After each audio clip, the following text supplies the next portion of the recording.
Right now, we're going to take it around the county, starting up in the north, where Rick Willis joins us. Take it away, Rick. That's right. A lot of people think I come up to San Marcos because of things like this. I got a stain. Renee Meyer, she's the AD's wife. She catered for us PETA guys, and I got stuff all over. But our Tri-City Medical Center, North County, game of the week. Vista taking on San Marcos. We're about 10:28 from kickoff. This one should be a good one. A lot of really good players on San Marcos, including Kyle Phillips. He's a stud.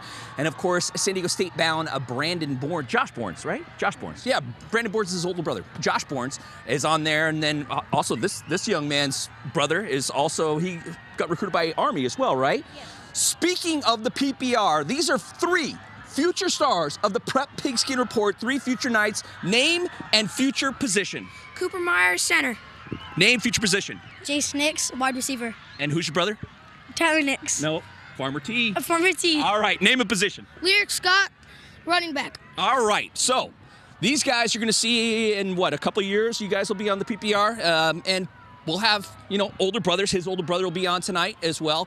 So you definitely want to check out the Tri-City Medical Center North County Game of the Week. Again, Vista and San Marcos. Vista has some really good up-and-coming young guys that I think we'll be highlighting tonight. Until the PPR, I send it out east for the second time ever to the one and the only Mr. Matt Gilson. Wow, so dramatic. Thank you, Rick. We are out here at the El Cajon Ford East County Game of the Week between Mount Miguel and Morse. Again, these schools only separated by just about 3 miles, and so a lot of familiarity between these two sides. We talked to Tim Patrick of Morse about some of that. Take a listen. I know Shamar and Magapi, the quarterback. It's a blessing just to play against them again. We grew up together at Skyline, and they play for Los Toros. We used to always line up against them, just friendly rivalry. Just a blessing to be playing them again. It was a friendly competition. Yeah, a lot of gifted running backs out there on the field tonight. Shamar, Martell, and yourself all went over 1,000 yards last year.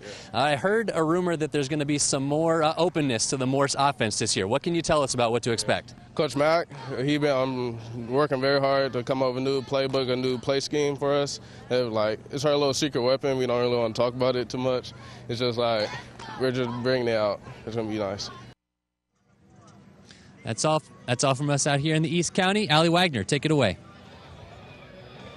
Matt Gilson, thank you so much for coming to your very first pep rally here at Valhalla High School. We've been talking about them all day. They have only lost 6 games the last 2 seasons, so you got to keep an eye out for them. But let's talk a little bit about Scripps Ranch here. They have a new head coach in Marlon Gardenera.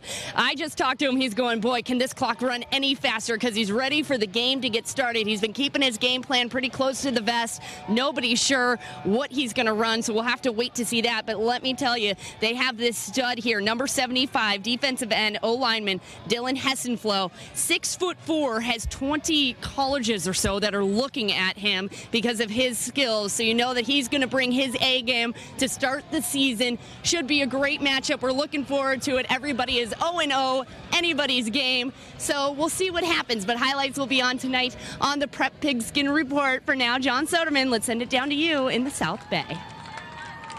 Okay, thank you, Allie. We have the Olympian Eagles hosting Santa Fe Christian Eagles. It's a battle between the Eagles and, of course, the Santa Fe Christian Eagles, hoping to avenge last year's loss. They lost by only 3 points.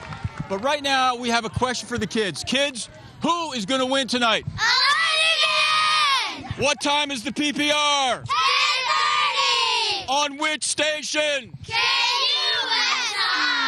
And now it's my pleasure to introduce a young lady making her on-air debut as the small schools reporter, Maddie Sinclair. Take it away.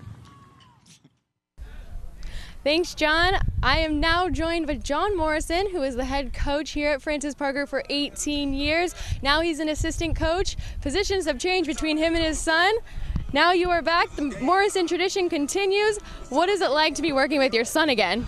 Well, it's a lot of fun. I mean, that was the whole reason that I decided to come back. I'd taken the last 2 years off. And a lot of the coaching staff are guys that used to be on my staff when I was the head coach. So we're really all back together, which is a lot of fun. We're teaching football. We're out here with the kids with their best interests in mind. And that's really why we get into this. And I'm really enjoying it. It's been fun to be back.